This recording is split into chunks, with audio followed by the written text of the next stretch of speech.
Hello beer tubers and welcome to another beer review with me, Peter, the master of hoppets. Today joined by Hinlag, the general producer. Yes, looking at some beer made in collaboration by two awesome breweries. One in Poland and one in Sweden. This is a collab between Duges in Sweden, in Gothenburg, and Browar in Poland. Where in Poland escapes me, I forgot. But we gotta thank two companies for these two. We first of all gotta say thanks to Browar because they were actually kind enough to send a shipment of their beers, where this was one of them. And also a big thanks to Belgium, who provided this one. So it's basically the same beer and its barrel-aged version. So we're looking at the Duges and Browar Plum spices and the Duges and Browar port spices. So in 2017 there was an event in and I think they also do one now, like they do it every year now, in Poland called Beer Madness, which is a big beer event. And for this event, there was a competition to be held, and the winner of that competition got to brew beer with Duges in Sweden. And the winner was Browar, and they brewed this beer, which is plum spice. I think it came out in 2018. Not entirely sure. Yeah, I think so. And this is a 12.5% Imperial Stout made with some very interesting things. It's made with, it says here, prunes, cinnamon, nutmeg, ginger, and green peppercorns. Very different sounding Imperial Stout. And then they, of course, as like Duges right now has a pretty cool barrel program. They do a lot of different barrel aged beers. For example, cacao, something like that. It's a chocolate stout. It's crazy good, super chocolatey. They have like the barrel aged version that is insane. And I think they just did an islet barrel aged version of a chocolate stout. It sounds pretty interesting. But then they did a barrel aged version. It's 13%. Same thing. Oat, prunes, cinnamon, nutmeg, ginger, and green peppercorns, but then aged in port wine barrels. Hence the name port spices. So, got both of them to try. Let's start off with the base here. So, pitch black Imperial Stout in the glass, pretty much. Small head.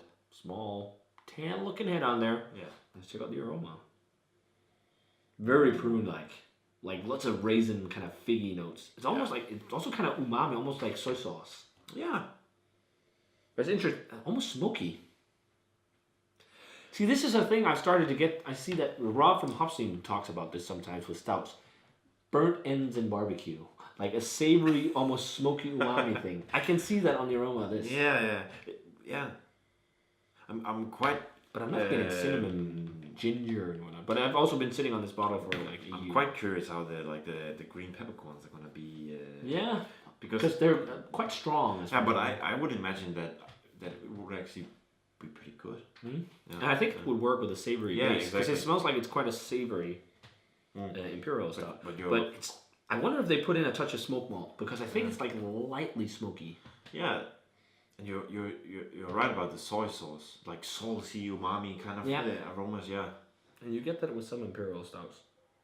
But cinnamon, I don't really pick it up. Maybe it's just a slight nuance, and ginger, not really either. But like loads of pruny, raisiny, kind of like dry dark fruit aromas. Maybe a bit of a ginger.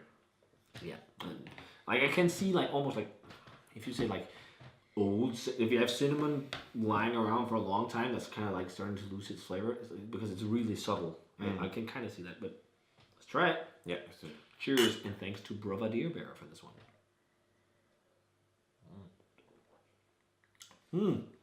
The peppercorns. They're definitely there. The green peppercorn. Oh yeah. It is slightly smoky, kind of burnt. It is that kind of burnt, yeah. I think this would suit an Isla whiskey barrel quite well. I think you're right.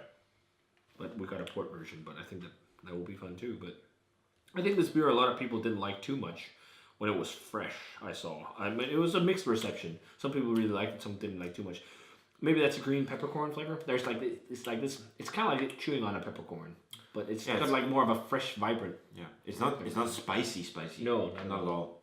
But it's got a kind of a freshness, or like a green. Yeah. It's if you've ever gone to a Thai restaurant and haven't had some of the dishes they do with fresh green peppercorns. It's like if you gnaw on that, it's like the same feeling. It's like it's the same as like a dry peppercorn, but it's a bit more fruity.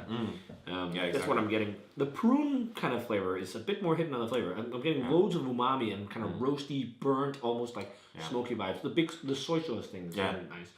It's very thick as well. It leaves that sticky coating on the lips, so like chewy. Yeah. Roasty stout. It's it's umami bomb stout. Yeah, and right now where pastry stouts are so popular, exactly. I can see why people might not like this so much because it doesn't taste like cake.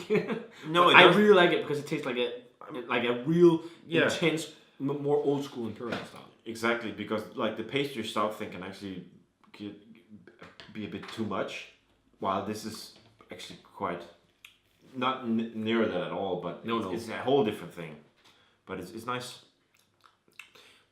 But ginger, cinnamon, I don't really taste it, to be honest.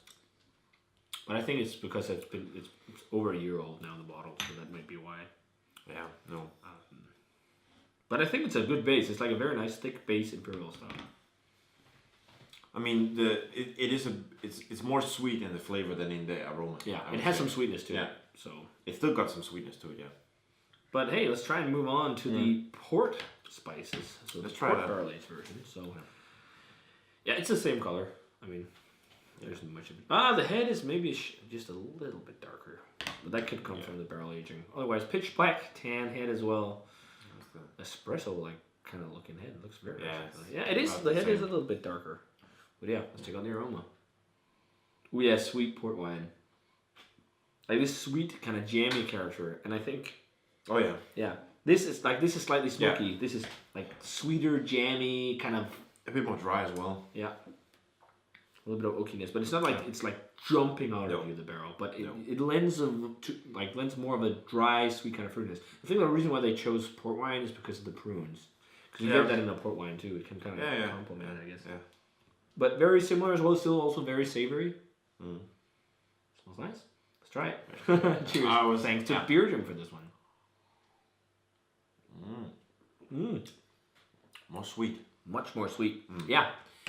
I think this is like, if I had to guess what kind of port wine it would be, barrel-wise, I guess it'd be ruby. Because it doesn't have that like crazy, sticky, sweet fudginess of a port, a tawny. Yeah. It's kind of like this, like, vibrant, lightly red grape, kind of like more of a grapey, red grape, like, freshness to it, which you get from rubies. Whereas tawny is like more this, like, sweet, creamy, caramelly, fudgy, dried candied kind of thing. You don't really get that, at least in the flavor, but that's just me guessing. I think it actually works quite well with the beer. Because like, while this is much more umami, this is much more of a balance between the sweetness and the umami. Yeah, and it lends more of what you think of when you think like a plum flavor. Yeah, exactly. There's definitely like I think this is more plummy, which is probably like this plummy flavor we get from port barrels, but. I don't know, it just reminds me of ruby port. Or vintage port, which is often also rubies. In terms of flavor, because it has a little bit more brightness to it. Also a little bit of spiciness from the barrel, like this cherry, spicy, woody flavor. Which I think complements the peppercorn. Yeah, it does. But it's quite different barrel-aged stout. Because what's happening right now is like pastry, vanilla, all this. There's cinnamon in it, but it's different. It's going more towards like an umami vibe. And this like, you know, kind of like almost the same... Almost similar flavors you can find like really robust wines. Yeah. But you know what? I to be honest, like we've had a lot of pastry stouts like within the last few years. Yeah, it's nice to see something. It's nice to actually get something different. Yeah. Like trying to take this style, back to more of an old school way. Yeah, exactly. You know, exploring that. Yeah. I think they're very nice beers. I don't think they're like mind blowing. No. I think if you're really into these like really savory stouts, you really love them. But I think they're very well done, very thick. You definitely feel this is a little bit thinner because of the barrel aging. It's not as sludgy, but still leaving that sticky gloss. And they both have full-bodied beers, very nice and chewy. Which one I prefer? I don't know. I know it's they got different appeals, both of them. This one is appealing because of this kind of like super smoky savoriness, exactly. But this is appealing because of the balance. So I think I would put them on par with each other. So I'm gonna go like actually 93 on both. Yeah. I was actually thinking exactly the same, like 90, between 90, 91 and 93. They're nice. They're very nice. I mean, if you're into the savory stouts, these are must tries. Yeah. Good stuff, Dukas and Deer Bear. Very nice stuff. We should say skål, as in Sweden, and na zdrowie, as in Poland. But nice stuff, guys. If you want to check out plum spices and port spices, I'm not sure if they still I think they also had plum spices on Beer Gym, but I'm pretty sure they still have port spices, at least. So check out Beer Gym if you want to try them. Otherwise, they are probably around I don't know. I haven't researched it. But if you have some in your cellar, you crack them and try them. Let us know what you thought of them. If you still have them, crack them and try them because they're drinking nicely. And yeah, guys, as always, remember to comment, subscribe, check out the Facebook fan page and Twitter and Instagram. Give this video a thumbs up if you enjoyed it. We're going to say cheers and thanks to Browar and Beer Jim for the beers. And see you guys in another beer review.